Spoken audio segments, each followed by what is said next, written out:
Direktur Jenderal Pajak dalam hal ini ya melalui KPP gitu ya menerbitkan surat keputusan pengembalian pendahuluan kelebihan pajak. Artinya SKPPKP terbit itu ketika hasil penelitiannya berarti memenuhi baik formal maupun materialnya gitu ya. Betul. Atau ketika tidak memenuhi formal maupun materialnya berarti kita di KPP akan menerbitkan surat pemberitahuan untuk tidak diterbitkan SKPPKP. Dan untuk proses pengembalian kelebihan pajaknya akan dialihkan.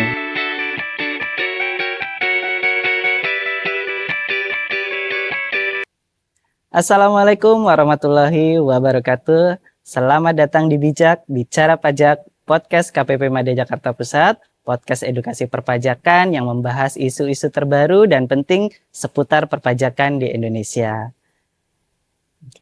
Masih bersama saya, Nanang Hapipi, dan juga rekan saya, Rihat Huta Barat. Ya. Apa kabar Bang Rihat? Baik, Mas. Apa kabar juga kawan pajak? Nah, oke Bang Rihat, ini pada episode sebelumnya, di episode bijak sebelumnya kita sudah membahas sedikit terkait dengan PMK 28 tahun 2026. Betul. Ya, apa saja yang melatar belakangi, kemudian apa yang menjadi tujuan ya diterbitkannya PMK 28. Kemudian kita juga sudah membahas terkait dengan penetapan WP kriteria tertentu, apa saja persyaratannya, dan apa saja kriteria-kriterianya. Ya, betul. Kemudian sekarang bagaimana caranya wajib pajak atau mengajukan atau untuk ditetapkan itu seperti apa? Oke, jadi kawan pajak memang untuk penetapan ini, wajib pajak ini sendiri harus mengajukan permohonan, seperti itu ya. Mengajukan permohonan. Dan itu bisa diajukan secara langsung atau melalui pos atau melalui KPP atau melalui KP2KP. Tapi yang paling utama adalah melalui elektronik. Oke, baik. Gitu. Yang elektronik ini seperti apa ya? Bisa diajukan melalui Kortex. Kortex, berarti ya. Kortex ya, kawan pajak ya. Iya, di menu layanan administrasi seperti itu ya. Kapan ini bisa diajukan gitu ya? Nah ini tadi Mas, kenapa Januari sampai dengan November. Oke, gitu ya. Yang syarat masa tadi ya. SPT masa tadi. Nah, karena memang ini pengajuan penetapan WP kriteria tertentu ini itu diajukan pada awal tahun.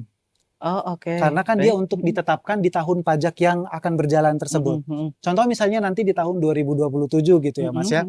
Itu nanti akan diajukan di awal tahun 2027. Itu makanya untuk SPT masanya tadi dia harus sudah dilaporkan yang sampai dengan November. Karena November kan jatuh tempo atau paling lambat pelaporan di 20 Desember ya. Betul. Artinya Januari sampai November sudah harus clear pelaporannya dan tepat waktu. Betul. Ya. Dan utang pajak tadi juga kan adalah sampai kondisi pada 31 Desember. Ah iya. Gitu. Nah, itu dia diajukan dari sejak awal tahun. Jadi misalnya nanti kalau untuk tahun 2027 bisa diajukan mulai 1 Januari paling lambat tanggal 10 Januari. Oke, berarti kawan pajak cuma punya kesempatan 10 hari ya untuk mengajukan permohonan untuk ditetapkan sebagai WP kriteria tertentu. Oke. Setelah mengajukan nanti DJP dalam hal ini KPP ya. KPP akan memproses penelitiannya apakah memenuhi kriteria untuk ditetapkan atau tidak. Yang mana nanti untuk proses penelitiannya ini paling lambat 30 hari kerja untuk keputusannya. Seperti itu. Baik, jadi ini menarik ya kawan pajak ya. Artinya apa? Artinya ketika kawan pajak memang berniat mengajukan penetapan, dari sekarang sudah harus diatur nih ya. Apa saja ya tadi pelaporannya harus tepat waktu, kemudian tunggakan pajaknya juga harus sudah lunas dan juga pembayarannya tepat waktu ya, dan juga kriteria-kriteria lainnya itu harus terpenuhi semua gitu agar nanti ketika tanggal 1 Januari sampai dengan 10 Januari kawan pajak sudah bisa mengajukan dan memenuhi kriteria tersebut gitu ya. Betul. Jadi kalau misalnya 2026 ini udah ada yang telat-telat gitu ya, atau misalnya dicek utang pajak selama 5 tahun terakhir ada yang telat bayar, ya tunggu dulu. Gitu ya. Selama 5 tahun ke depan mungkin nanti diatur lagi. Iya, oke baik. Oke, kemudian kita tadi penetapan sudah ya.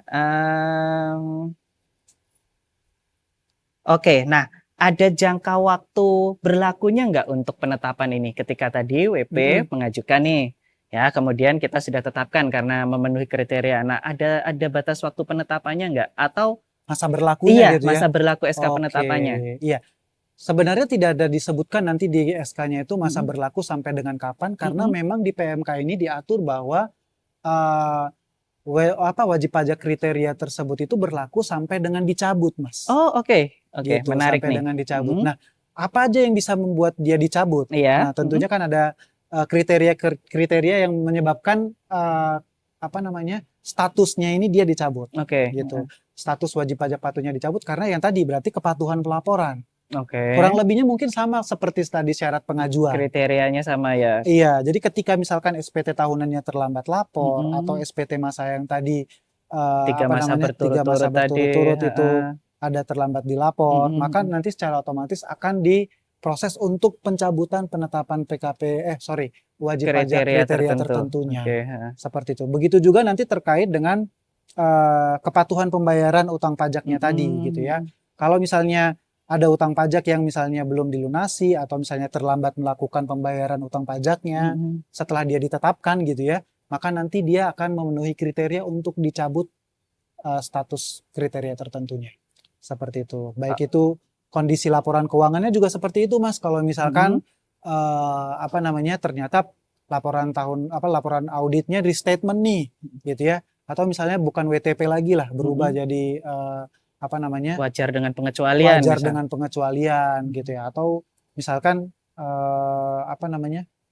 tindak pidananya juga seperti itu tuh. Oke. Kalau misalnya tiba-tiba diproses ternyata ditemukan ada pidana dan diproses dan ditetapkan, kemudian dan itu sudah inkrah begitu ya, maka nanti dia dicabut kriteria sebagai kriteria tertentunya. Oke, baik. Nah, tadi sudah penetapannya sudah, kemudian kembali lagi, PMK ini mengatur terkait dengan permohonan pengembalian pendahuluan. Nah, kalau misalkan wajib pajak sudah ditetapkan sebagai WP kriteria tertentu, tadi Bang Rihad di awal sudah menjelaskan bahwa ini bisa untuk, kelebihan pajak baik itu PPh maupun PPN gitu ya. Betul. Nah, cara pemanfaatannya, bagaimana ketika misalkan wajib pajak ingin, mengajukan pengembalian pendahuluannya itu seperti apa? Oke. Sorry nih Mas, sebelum kita lanjut ke permohonan pengembalian nih, tadi saya lupa kalau terkait dengan pencabutan tadi. Karena kan sebetulnya sebelum ada PMK ini Mas, ada sebenarnya wajib pajak yang sudah punya status kriteria tertentu Oh iya, sebelumnya. Nah, ternyata di PMK ini Mas, dia dicabut semuanya. Oh oke, baik. Secara otomatis ketika PMK ini berlaku, semua wajib pajak yang punya kriteria tertentu sudah ditetapkan selama ini itu dicabut, kemudian dia bisa mengajukan lagi. Jadi Oke, baik. iya, di ketentuan peralihan PMK ini kawan pajak memang dia wajib pajak yang sudah dicabut tadi bisa mengajukan mengajukan paling lambat 10 Juni 2026. Oke, Kayak baik. gitu. Ya kalau misalnya tidak keburu gitu ya, itu maksudnya nanti untuk bisa digunakan di 2026 ya. Jadi dia ditetapkan di 2026 agar bisa mengajukan pengembalian pendahuluan di tahun 2026. Nah, tapi kalau misalnya nanti 2027 ya nanti silakan diajukan di lagi di awal tahun. tanggal tadi ya 1 Iya. Januari sampai dengan 10 Januari. Betul. Nah, Oke. kalau sudah punya SK Iya, gitu ya, sudah ditetapkan ya dia bisa mengajukan pengembalian pendahuluan tadi. gitu ya. Maka ini nanti ada penelitian Mas, penelitian dan itu penelitian baik itu secara formal ataupun material gitu ya. Penelitiannya ini terkait dengan ada kebenaran penulisan, perhitungan kayak gitu. Kemudian adanya kalau misalnya untuk PPh berarti tentunya nanti ada di sini validasi bukti potong. Oke, baik. Sama seperti biasa. Nah ini terkait materialnya dulu ya. Karena tadi sempat keburu kita terkait perhitungan dan penulisan. Kalau untuk yang PPh tadi bukti potong, kalau untuk PPN berarti nanti validasinya adalah validasi faktur pajak dan dokumen tertentu.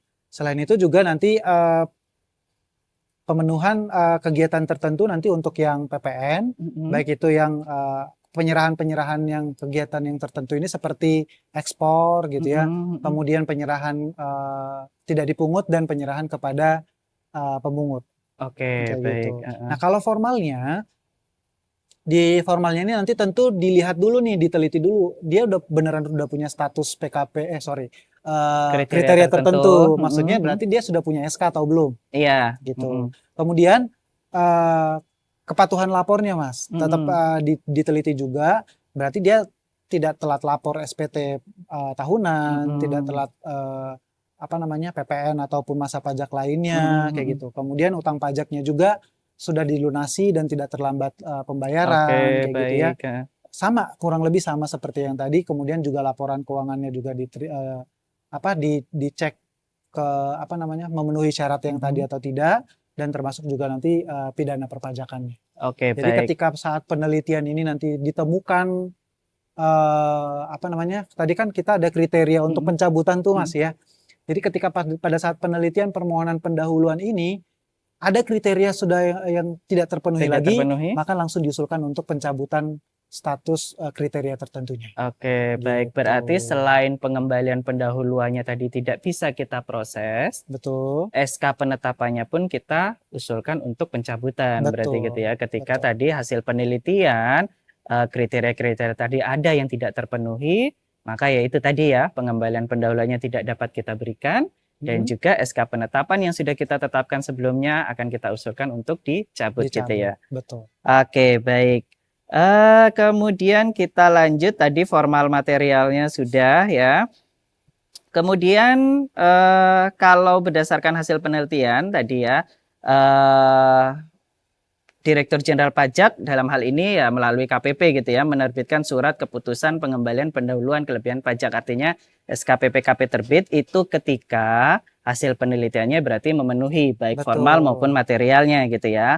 Atau ketika tidak memenuhi formal maupun materialnya, berarti kita di KPP akan menerbitkan surat pemberitahuan untuk tidak diterbitkan SKPPKP. Dan untuk proses pengembalian kelebihan pajaknya akan dialihkan gitu ya, melalui prosedur pemeriksaan. Artinya gitu ya, ketika pengembalian pendahuluan tadi, WP kriteria tertentu tadi tidak bisa terpenuhi berdasarkan penelitian, itu akan kita alihkan prosedurnya gitu ya. Oke, nah kalau untuk prosesnya sendiri, proses penelitian itu tadi itu berapa lama? Oke, untuk wajib pajak kriteria tertentu ini Mas, untuk pengembalian pendahuluannya, kalau dia untuk pajak penghasilan itu paling lama 3 bulan proses penelitian pengembaliannya. Oke, paling lama 3 bulan. Dan untuk yang PPN paling lama 1 bulan. Oke. Gitu. Itu sejak permohonan diterima. Jadi sebenarnya memang proses pengembalian pendahuluan ini jauh lebih singkat dibanding dengan proses pemeriksaan gitu ya. Cuman ya itu tadi, persyaratan formal maupun materialnya harus terpenuhi gitu ya. Karena jangan sampai wajib pajak ketika di awal memang tidak memenuhi formal maupun material mengajukan pengembalian pendahuluan, ya nanti ketika ditolak malah prosesnya akan beralih ke pemeriksaan gitu ya. Oke, baik. Nah kemudian yang berikutnya kawan pajak, kita akan membahas tadi kan kita ada 3 ya sebenarnya ya.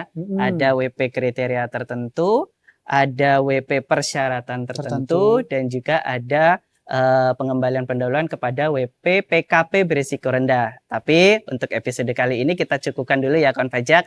Nanti episode berikutnya akan kita sambung. Tadi 2 lagi nih, kita masih ada waktu di bijak berikutnya. Betul sekali. Oke, baik, kita akhiri. Wassalamualaikum warahmatullahi wabarakatuh. Waalaikumsalam warahmatullahi wabarakatuh.